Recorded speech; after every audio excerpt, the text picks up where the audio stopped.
Hi everybody and a big welcome to cEDH TV gameplay. Me, Mons, Pontus and Redrick are joined by Wounded Satellite. My name is Max, better known as Wounded Satellite in the Magic community. I'm a co-host with Max Pfefferman on the YouTube channel A Crutch, where we go over cEDH tournament content, our experience playing in tournaments, as well as some fun other cEDH related topics. So make sure to check us out on YouTube. Today I'm back with Zeta's list on Kediss and Ishai. I liked it last time. It presented threats very early. I got Ishai out on the first turn, and yeah, it seems like a fun way to get it combat damage and things of that sort. And there's even potential to just one-shot everybody, or at least two opponents, in one swing. Today I'm playing Tivit, Seller of Secrets, very big, expensive thing. We can win with Teferi or this and Displacer Kitten, or with a fastest consult, but usually the number one goal is a time sieve to basically take infinite turns. I like one card combos that's oriented around the commander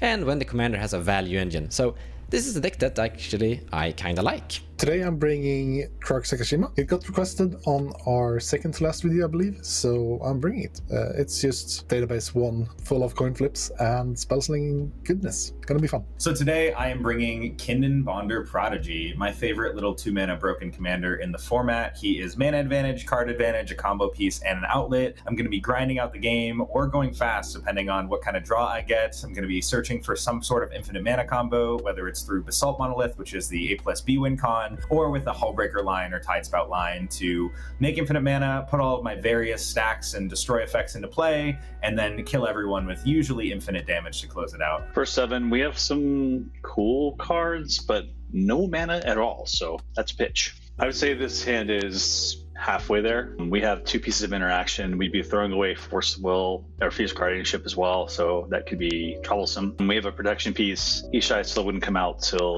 turn probably 4, so we're gonna have to go again we're gonna go to 6. Well, boo.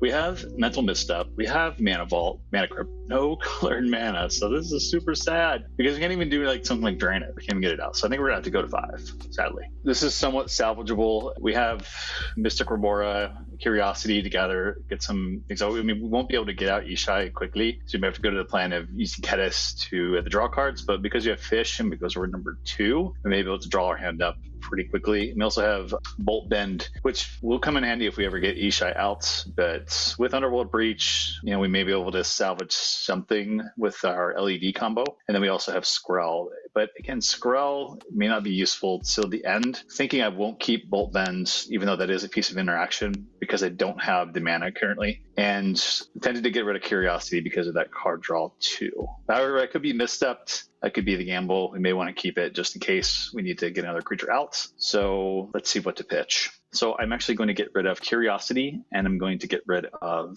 Bolt Bend. Okay, take it away. This is a turn 2 Rhystic Study, because we can use Mystical Tutor to find Dark Ritual. And then second land drop, black land, scrub land, cast Dark Ritual from the Mystical Tutor, and cast a Rhystic Study. That's possible. I do like the Mindbreak trap in the hand, that feels safe, hoping for Rhystic Study to carry us to victory, which it usually does. Oh wait a minute, we're actually casting the Fellow's Stone, so from the 3 black mana, use 2 of those to cast Fellow's Stone, then we have 1 black mana remaining, the Fellow's Stone, and Rhystic Study turn 2 with some ramp acceleration that is actually staying around, like we're dropping a rock. Rhystic Study is a great card. It is performing really good and often delivers good results, and a turn 2 Rhystic Study is a dream come kinda true. Turn 1 is better, but turn 2 is fine. Let's draw starting 7. This first 7 is actually surprisingly good for how mid it is. We're missing any real form of payoff is the biggest problem. So what we can do is a turn 1 Krark into turn 2 Sakashima, and that's just as a baseline, it's actually pretty good. And then we have 2 clone effects to get several Krarks, which also is pretty good. The biggest problem is we have no card advantage. We just have Crypt for mana. Phyrexian Metamorph and Heat Shimmer could both be Docksides, but we just have 1 Dockside deck, and Rhetoric usually doesn't tutor aggressively for Dockside, and Step Through could find something like Archmage Emeritus, so we do have some value. I feel like this pod is slow enough, except for maybe Kinnan, that we can get away with this hand, because just go in turn 1 Krark, turn 2 Sakashima, turn 3 Step Through, find Archmage, just a little mana, I don't know. We have a lot of top decks on the way. I feel like this is trap keep. Do I fall for the trap? I'm gonna be real. I'm not experienced enough on the deck to know if this is a actual keepable hand, but it's interesting enough that I'm actually gonna try it. And there's a huge chance we get punished. There's some cards we could draw that just makes this hand amazing. And let's see which case we end up in. This is break mode Pontus. All right, I am going to untap and draw for turn, play a Cephalid Coliseum as my land for turn. I'm going to tap it and lose a life, play a Soul Ring. I'm just going to pass the turn. Draw a card for turn. Land for turn will be Training Center. Mr. Grimora. Go to my turn, draw a card. Look at that! Wow, that changed everything.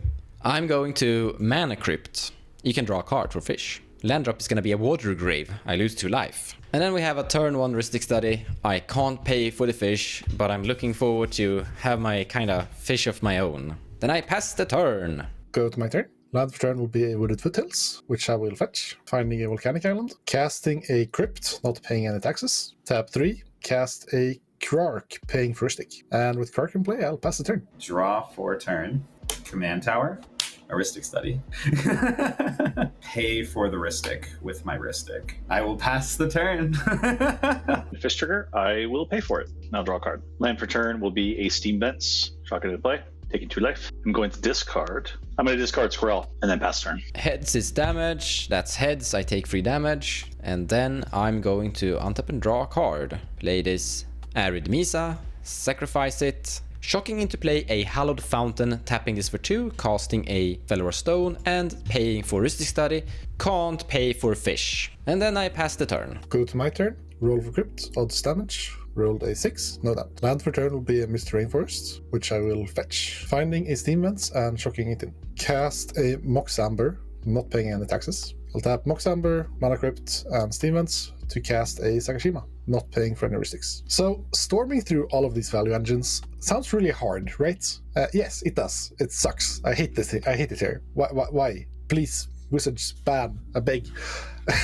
But as long as we don't just lose, we're actually in a kind of good spot because our hand is like really slowish, like kind of sluggish. We're not that explosive, so just taking our time and slowly positioning ourselves to be in a kind of unbeatable board state is kind of in our favor. Hopefully, that is what we'll be able to do. I would love to top deck well next turn, like top deck Fears to just have as backup. Let's just hope that like they cannot fight each other and don't end up just winning.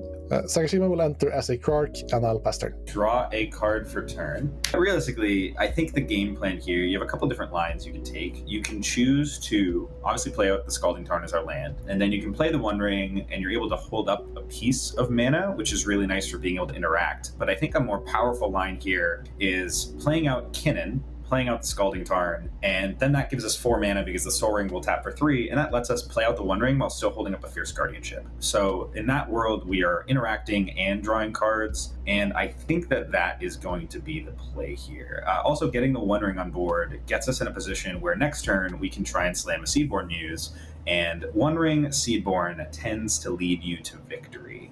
All right, I will play a Scalding Tarn for turn. I'm going to crack the Scalding Tarn and search for a tropical island. An island most tropical. I'm then going to tap my tropical island and my Cephalid Coliseum and cast my commander, Kinnan Bonder Prodigy. I will not be paying for Ristic Study. Then we're going to tap Command Tower and tap the Soul Ring for a collective 4 mana, because Kinnan makes Soul Ring make 3.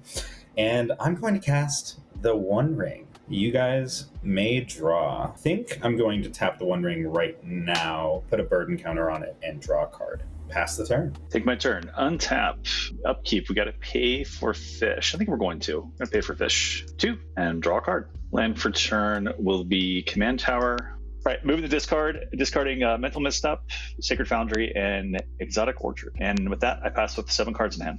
Roll for Crypt, heads is damage, I take 3 damage again. Draw for turn, Scrubland. I'm gonna tap 6 mana for a big monstrosious Tivit, Seller of Secrets, not paying for Ristic Study. Tivit resolves and ETBs. Let's vote. I'm gonna vote for 2 treasures. I'll vote for Clue. I will definitely be giving you a clue. Clue. So I get 3 clues and 2 treasures. So a really cool thing about Tivit is that you're gaining 2 treasures basically when you cast him, so you don't actually tap out. So we have 3 possible lines of action. Either we don't do anything, we basically discard hand size and pass turn. Second, we cast the Cursed Totem. I'm looking at a Kinnan, and if he just drops a Basalt Monolith, it's sad days. The second ability action we can do is put one of our rocks into play by sacrificing 2 treasures here, developing the board state. Now, here's the thing. I'm looking at 2 players who are potentially going to burst soon. Either Kinnan might be doing a lot of actions, but Pontus with his Krark and Sakashima might be doing a lot of actions too. I already have 2 points of interaction in my hand that is good versus both. The problem with my 2 interactions in my hand is that they don't actually affect Kinnan at all. If Kinnan drops a Basalt Monolith, I actually don't have anything to do against that.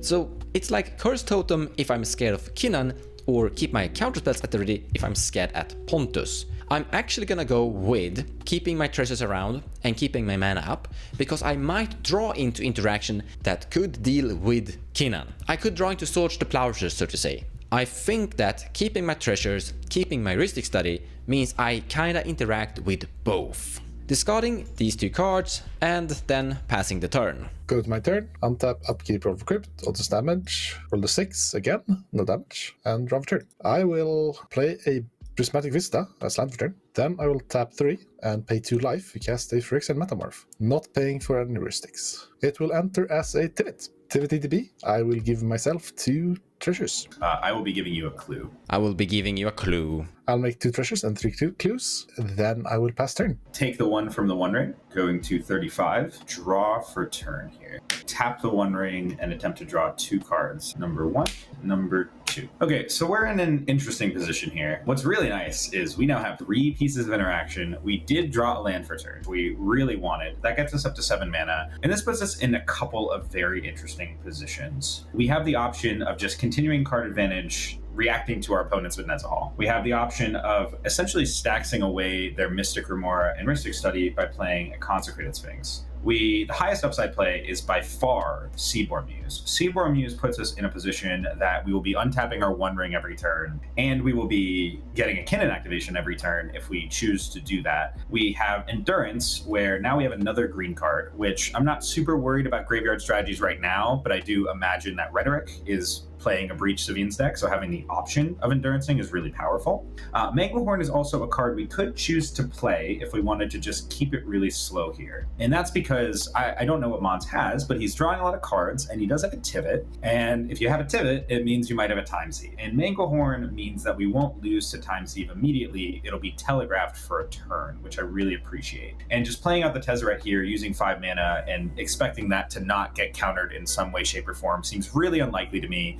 when everyone has a lot of cards in hand. This is a 4 blue table, and they've all been drawing. Especially Rhetoric has just played a land and passed every turn, so you have to assume that he is holding up interaction for something big here.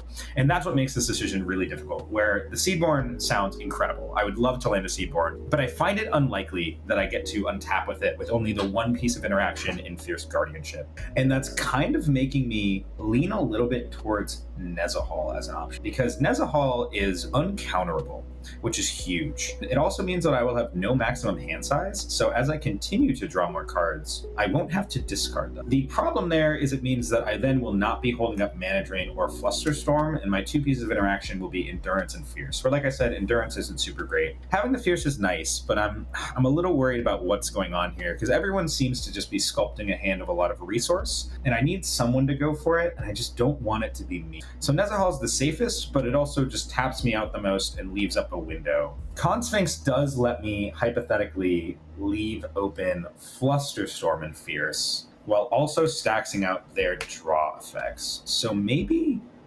that's the play. I will play an Otawara Soaring City as land for turn. I'm then going to tap Sol Ring for 3. I'm going to tap Tropical, Otawara, and Cephalid, taking 1 life. And you guys have all these incredible draw engines on board. I'd like if you didn't use them. So I'm going to cast a Consecrated Sphinx. You may draw on Ristic. All right, I have a Consecrated Sphinx. Probably not succeed here, but I'm going to attempt to pass the turn. End of your turn, of a response, I will tap Command Tower for red and Red Blast your Consecrated Sphinx. I cannot pay for either. Go ahead. So this is really common with a Consecrated Sphinx. The game starts to resolve and be all about getting rid of the Consecrated Sphinx. That's normal, and we do have 2 pieces of interaction to protect it here. Problem with that is I think it's really unlikely that we get another turn if I start firing off too much interaction here. It's a tough one. I really don't want to lose to Tivit. So we could try and bait out just a little more interaction because we do have what is very close to a win line on our next turn. So it's not the worst thing to try and get a little bit more out there. The option here is Fierce Guardianship, but then we just have Flusterstorm, which isn't going to be able to stop Tivit at all, and that's a little bit of a concern. Fighting over the Consphinx is okay, but we know we're losing this battle. The interesting thing, though, is if we do fight over the Consphinx here, it'll be a section of interaction where people will probably refuse to draw cards, but I'll still get to draw on the Ristic Study. So I think it might be worth using just the Fierce and holding up Fluster. And that also puts us in a position where if there is a win attempt on the stack in some point in this turn cycle, and the other players use their interaction, I can confidently pass and then just come in at the end. So I think I will try that here and bait out one additional piece. I am going to utilize my commander's amazing ability and cast a Fierce Guardianship targeting the red Elemental Blast. I'm going to respond before draw triggers with a Sacrifice a Treasure and a Dispel, trying to counterspell the Fierce Guardianship, not paying for anything. I will draw from the Dispel, which means Wounded will draw 2 cards. Draw 1, draw 2. Okay, so now that we drew the Mirage Mirror, we are so happy to let this Consphinx go and not fight over it anymore, because now we have a completed win line in hand. So we want to hold back as much of our interaction as possible, let the Consphinx go, and just hope to sculpt a hand that confidently wins the game next turn. I will then have no response to Dispel. So then Red Blast will resolve on my Consphinx, putting it shamefully into the graveyard where I guess it belongs. I will be discarding a Nezahal Primal Tide, Tidespout Tyrant, Endurance, Manglehorn, and Yavimaya Coast. We will untap. I'm going to pay for Fish once again, and then we'll draw a card. Hollowed Fountain, I will shock it into play, taking 2 damage. Do what I've done every turn in this game. Pass. Before the black player untaps, I will fetch. While Pontus is fine on island, heads is damage, tails, finally no damage. Draw a card and untap. Let's go Scalding Tarn. Sacrifice that. Finding a snow-covered island. We are going to combat first. We don't actually have anyone specific to attack, but there is a 1 ring that is ticking damage continuously. And a way to pressure that and make the 1 ring actually affect him, we're going to send Tivit straight at the Kinnan player max. No blocks for the giant flying sphinx. This means we get to vote. I vote for 2 more treasures. I vote for a clue. I will vote a clue. Get a clue. I still feel clueless. I'm going to transmute Muddle the Mixture, discarding it and searching out for something at CMC2. What could it be? Now, I don't need to pay for any taxes because I'm not casting it. Finding a Time Sieve. Casting my Time Sieve, using my floating colorless from my Mana Crypt to pay for the Ristic Study trigger. Can't pay for fish though. I can start us off by cracking a clue to draw a card. A card that doesn't do anything here. Then I pass. Time Sieve resolves. The first thing I will do in this turn is activate it, sacrificing all of my 5 clues to take an extra turn after this one. Channel Beseiju targeting the Time Sieve. I can't stop that no matter what I do, so yeah, that will happen. Time Sieve will be destroyed, go to the grave. I'm gonna find a Plains. Still in my end step, I'm going to cast a Mystical Tutor. I am paying for the Ristic Study, but I can't pay for the Mystic Remora. I'll respond to your Mystical Tutor. Mental misstep it, paying 2 life. I will flip for the first one. Heads, I copy. I flip it tails, it goes to my hand. I'll have a second Krark trigger, which will be a tails. It goes back to my hand. So I'll have to cast Mental Misstep again. This time I will not pay for any taxes at all. Each of you can draw, and I have 2 Krark triggers. First Krark trigger will be a tails. It goes back to my hand. And second will be a tails. It goes back to my hand. I want to do it again. And I have 2 Krark triggers. I'll flip for the first one, flipping a heads. So I will have 1 copy of Mental Misstep on top of the second Krark trigger. In response to this, I'm going to cast a Flusterstorm. Now the sad part is that he still has a Krark trigger left. If that one succeeds, my Mystical Tutor is gone, so it's a 50-50, but I'm lucky, right? No response to Fluster. My copy and the original are countered, and then we have a Krark trigger to see if I get to misstep it still. Flip a coin, as a tails, so I do nothing. So far, so good. Mystical Tutor is still on the stack. We have dealt with the annoying Krark Mental. I have to pass. I'll tap Pilot Fountain, dispel your Mystical Tutor. You can draw from both Ristic Studies. Oh, come on, draw something. A mental now. A mental. That is not a mental misstep. That card would have been great though. Luckily though for me, I have a Mind Break Trap. I am going to cast it, counterspelling or stopping this spell. I cannot pay for fish, but I am sacrificing a treasure to pay for the Ristic Study. The reason I'm doing this is that he currently passed on my Mystical Tutor, which means that he probably doesn't have an interaction in his hand, so I should probably pay now so he doesn't accidentally draw into a force, because I might actually get it here. I'm sensing we might be needing to cooperate, so I will sacrifice another clue, cracking my 2 treasures. Drawing a card, that card does not interact, so I will pass. I will sadly have to pass on the Mind Break Trap. Save us once again, Rhetoric. Pass. I got nothing. Mystical Tutor resolves. I'm going to find a Sevin's Reclamation, putting it on top of my library. Go to my next turn, no damage, draw for turn, draw the Sevin's, play this Morphic Pool. First thing first, I'm gonna cast a Notion Thief, paying for Ristic Study. Notion Thief is actually kinda key, because they are going to draw cards from me in theory as I cast spells, but because of Notion Thief, I don't need to care about Fish and Ristic. So I'm gonna cast this Sevin's, targeting my Time Sieve. Not paying for anything, they can draw, but that will lead into me drawing cards. Time Sieve comes into play, it's in play. I should have actually gone to combat first, I just realized, because they can actually destroy it now. So that's a big misplay by my side, but I think it looks kinda safe. I will go to combat with my Tivit at someone. Let's go smash Kinnan. This is gonna generate 5 more artifacts. And it doesn't really matter, because all of those artifacts, regardless of what I'm getting, clues or treasures, I'm gonna sacrifice them into Time Sieve. So with this, I have in theory infinite turns, but there's a mana crypt, so we should walk the distance, kinda.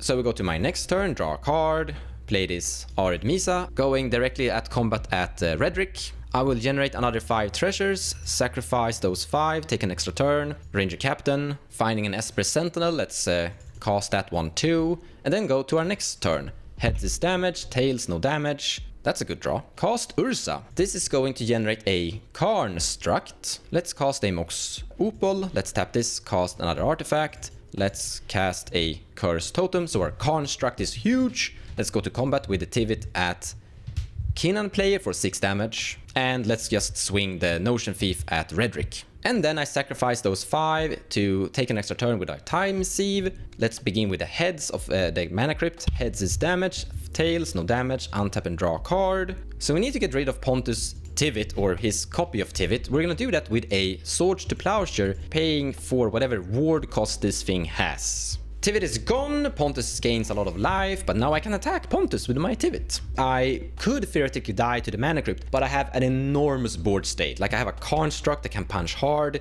the Kinnan player is actually gonna die to commander damage this turn, so even if I lose every single Crypt roll here, they will die to combat damage before me. So GG's, Time Sieve Tivit wins. So in the end I was actually kinda lucky there. So Pontus had a coin flip on the Krark, which ended up in a 50-50 basically, but also Pontus failed a bunch of Krark flips, which meant that he casted enough mental missteps so that I would have my Mind Break Trap actually active. For a second, it felt kinda good to like feed the other 2 blue players to help me not die. But as soon as you asked me, how many spells have you cast this turn? All the hope just went away. And I got sad. Yeah, I didn't think that Mind Break Trap would actually get alive. It was like Redrick's final dispel was like, oh, that's it. And then it was, wait, Pontus have costed Mindbreak mentally a few times here. Yeah, I mean, my mistake was on my discards. So after I drew those additional cards with the Con Sphinx on the Battle of my End step, I got so confident that I was going to win on my next turn, and I didn't put Rhetoric on having a breach line yet, which is my main reason I was holding up the endurance, and I wasn't expecting to need to have 2 pieces of interaction for a time seed line. I thought that the Seiju would hopefully be enough. So I discarded my endurance interaction, which definitely was a mistake. I think given that I had the Tezzeret, the Mirage Mirror, I had a Thrasios as well, I had 2 pieces of counter magic and a flesh duplicate to copy a Tivit. I think I should have let the Seaborn go. I think that would have been correct. Just forget about that. We're not on the Seaborn plan anymore. Go for the confident win and hold up as much interaction to not lose the game as possible. So that was definitely a mistake on my part. Keeping endurance would have, wrecked me. If it had gotten to my turn, I had Underworld Breach in my hands, but eventually just with the Dispel and other stuff ran out of resources because I was paying for the fish. I did have a Pact too, which I'm curious what you guys think about. The fact that I didn't have the mana to pay for Pact. I had 4 mana. The audience will see it in my hand. I could have pacted your stuff, Mons, but I don't know. We've had these discussions about like spike plays and stuff, but what are your guys' perspective on First of all, Pontus and me have already spite packed each other twice, so we're even. We're actually taking the entire spite pack thing a little bit chill and jokingly here, so I don't personally care if you do it. But I can see that there's also discussion where you could accidentally draw into a ritual with your fish and survive, or maybe a stifle, so you're not out so to say. It's a higher EV on like getting in the game. And I think there's also the question when you're playing these games of, are you playing it like you're in a tournament or are you playing it casually? Because if you're in a tournament, theoretically, it's always correct to use the pack there and hope that you get 1 point from a draw. What I personally would have done when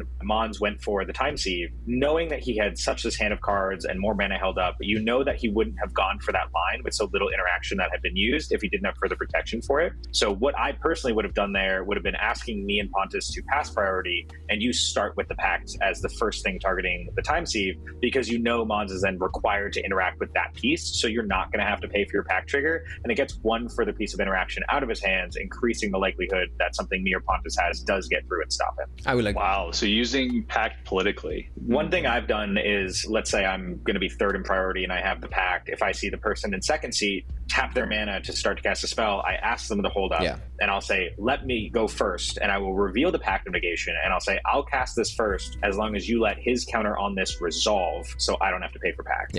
And you bring that up as part of the deal, so they don't just also make it so your pact is the spell that kills it and you also have to pay, because you want to kind of do it safely, because there is a risk with pact of negation. So having a conversation around it can be really powerful. Yeah, and essentially you get 2 cards as a result, because I have backup counter magic as well, Dispel, or in this case Stubborn Denial, which you'll see. Man, I can learn from the best content creators. Interesting. I mean, don't learn. I don't know. It just feels. Don't learn from me and Pontus, or me. I don't know. Listen to that guy. He sounds smart. That's it for us this time. Thank you so much for watching. Hope you enjoyed the battles, and we'll see you next time, guys.